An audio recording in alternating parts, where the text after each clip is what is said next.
শিশু ইবনে আব্বাস রাদিয়াল্লাহু তাআলা আনহুকে নবীজি একদিন কাছে ডাকলেন, ডেকে নবীজি তার সাওয়ারের উপরে বসালেন। বসানোর পরে তার পিঠে নবীজির হাত মোবারক রাখলেন, রেখে তাকে ডাক দিলেন, ইয়া গোলাম, হে প্রিয় বৎস, আমি কি তোমাকে এমন কিছু উপদেশ দিব যেগুলোর দ্বারা আল্লাহ তোমাকে উপকৃত করবেন। এই কথা বলে নবীজি তাকে একটা একটা করে নসিহা শুরু করলেন। এক নাম্বার নসিহা করলেন, ইহফাজিল্লাহ ইয়াহফাজকা, হে আব্বাস ইবনে আব্বাস, তুমি আল্লাহকে হেফাজত করো, তাহলে আল্লাহ তোমাকে হেফাজত করবে। ইহফাজিল্লাহ তাজিদহু আমামাক, তুমি আল্লাহকে হেফাজত করো, তাহলে আল্লাহকে তুমি সামনে পাবে। এই কথার দ্বারা শিশু ইবনে আব্বাসকে নবীজি শিক্ষা দিয়েছেন, হে আব্বাস, হে ইবনে আব্বাস, তুমি যদি আল্লাহর আদেশ নিষেধগুলো মেনে চলো, তুমি যদি আল্লাহর সন্তুষ্টি হাসিলের চেষ্টা করো, তাহলে আল্লাহ তোমার সামনে থাকবে, আল্লাহ তোমাকে সাহায্য করবে। সুবহানাল্লাহ। আল্লাহর সাহায্য পাওয়ার জন্য, আল্লাহকে সামনে পাওয়ার জন্য আল্লাহর হুকুম আহকামগুলো মানতে হবে। এই শিক্ষাটা শিশু ইবনে আব্বাসকে নবীজি প্রথম দিয়েছেন। 2 নাম্বার নসিহা করেছেন, তাআররাফ ইলাল্লাহি ফির রাখাই ইয়ারিফকা ফিস সিদ্দাহ, হে শিশু ইবনে আব্বাস, তুমি সুখের সময় আল্লাহকে চেনো, তাহলে দুঃখের সময় আল্লাহ তোমাকে চিনবেন। নবীজি ইবনে আব্বাসকে বলতেছে, তুমি সুখের সময়, তোমার আনন্দের সময় আল্লাহকে তুমি ভুলে যাইও না, আল্লাহকে স্মরণ রাখো, তাহলে তোমার মুসিবতের সময়, বিপদের সময় আল্লাহ তোমার সাথে থাকবে, আল্লাহ তোমাকে স্মরণ রাখবে। সুবহানাল্লাহ। আমরা কি আমাদের সন্তানদেরকে এই শিক্ষাগুলো দিতে পারি না? পারি না? যে তুমি যত আনন্দে থাকো, যত সুখে থাকো, আল্লাহকে স্মরণ রাখবা, আল্লাহর স্মরণ থেকে তুমি দূরে সরবা না, তাহলে তোমার বিপদের সময় আল্লাহ তোমাকে স্মরণ রাখবে। 3 নম্বরে রাসূল করিম সাল্লাল্লাহু আলাইহি ওয়াসাল্লাম শিশু ইবনে আব্বাসকে নসিহা করেছেন, ইযা সাআলতা ফাসআলিল্লাহ, তুমি যখন সাহায্য চাইবে, কিছু চাইবে, আল্লাহর কাছে চাইবে।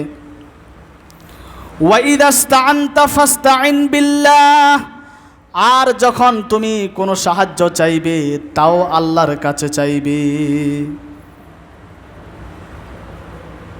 অর্থাৎ তোমার ছোট বড় কম বেশি যা কিছু চাইবে সব কার কাছে চাইবে?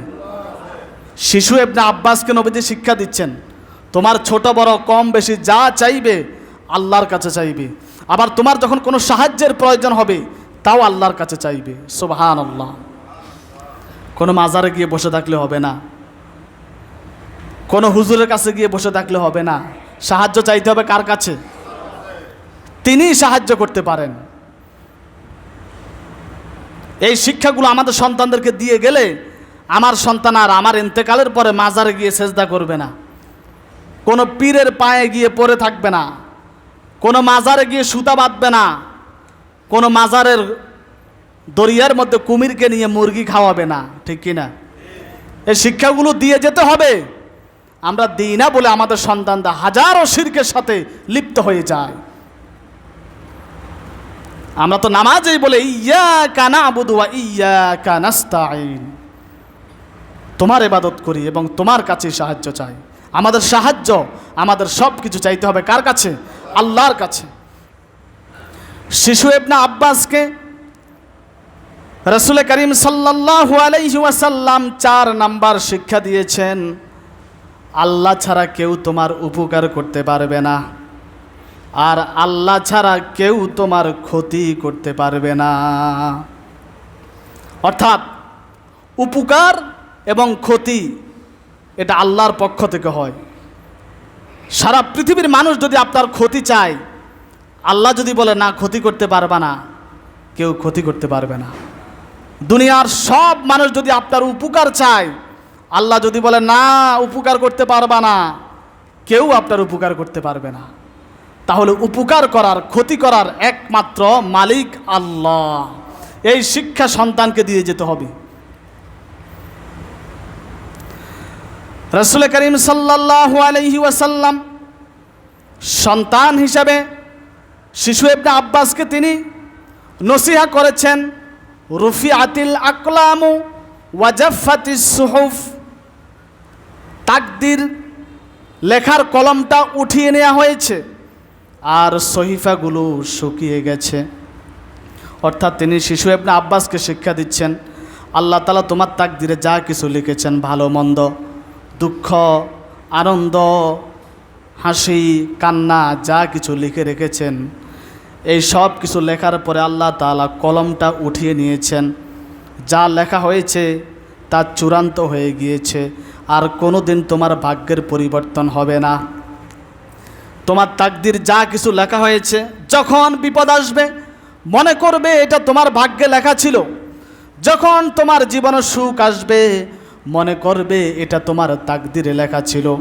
কারণ তাকদীরের ভালো এবং মন্দ সব কিছু আল্লাহর পক্ষ থেকে হয়। এই শিক্ষাটা আমরা আমাদের সন্তানকে দিয়ে যাব।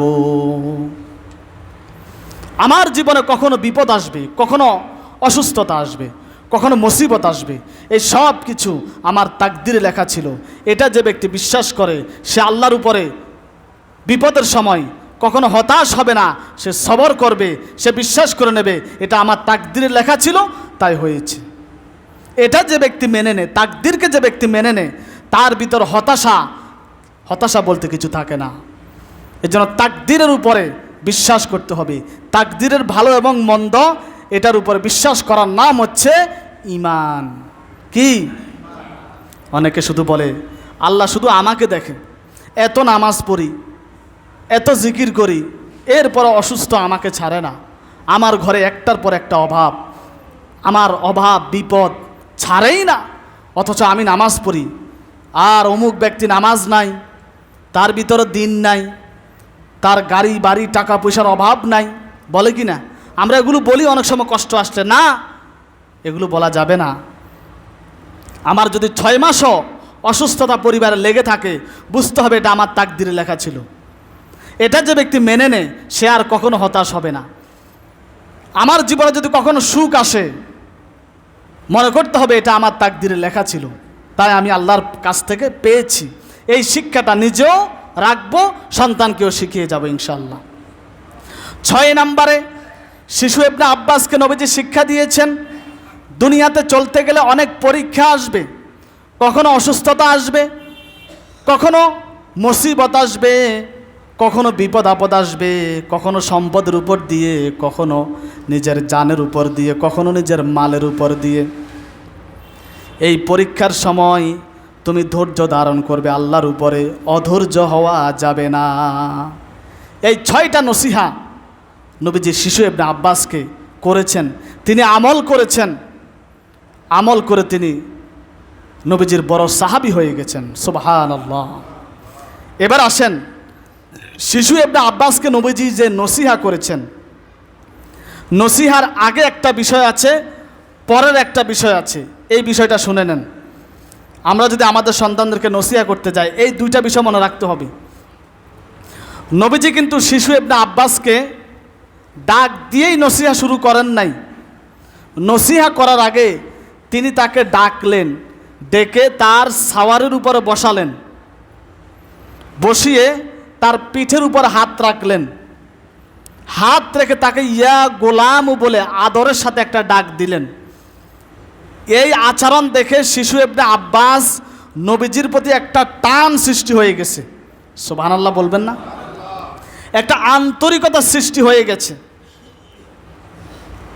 নবীজির নসিহা করার আগে শিশু ইবনে আব্বাসের মানসিকতা আগে তৈরি করেছেন, যে আমার কথাটা সে যেন নিতে পারে, ওই পরিবেশটা আগে তিনি সৃষ্টি করেছেন।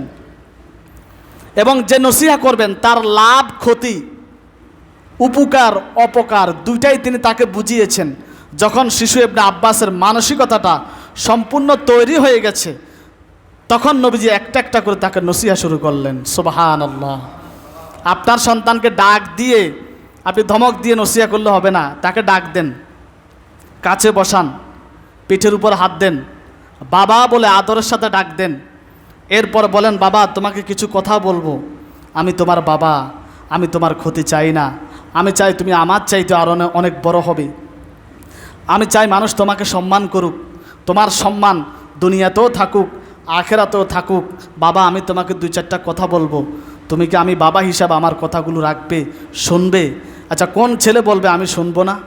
এত মায়া দিয়ে ভালোবাসা দিয়ে যদি আপনারা তো আরও সুন্দর করে আপনাদের সন্তানদেরকে বলতে পারবেন, হয়তো আমি এখানে বলতে পারতেছি না, আপনারা আরও সুন্দর ভাষা জানেন, ওই নরম ভাষায় সুন্দর ভাষায় যদি কেউ কারো সন্তানকে কাছে বসিয়ে পিঠে হাত দিয়ে যদি 2-4টা কথা বলে, কোন সন্তান আছে বাপের কথা শুনবে না?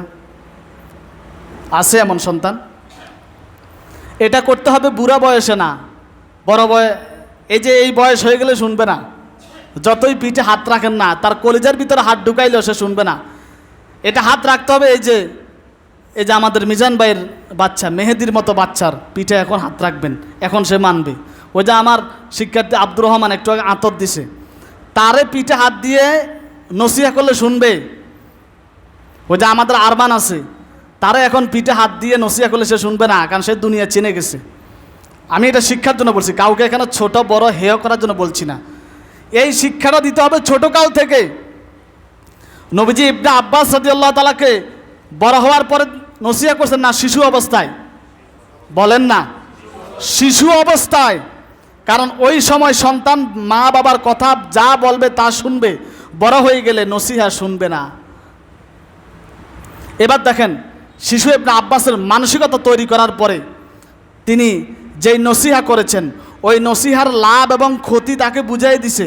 এই কাজ করলে তোমার এই লাভ হবে, এই কাজ করলে তোমার এই ক্ষতি হবে, যাতে করে শিশু ইবনে আব্বাস বড় হলে নিজ আগ্রহে নসিহাগুলো আমল করে।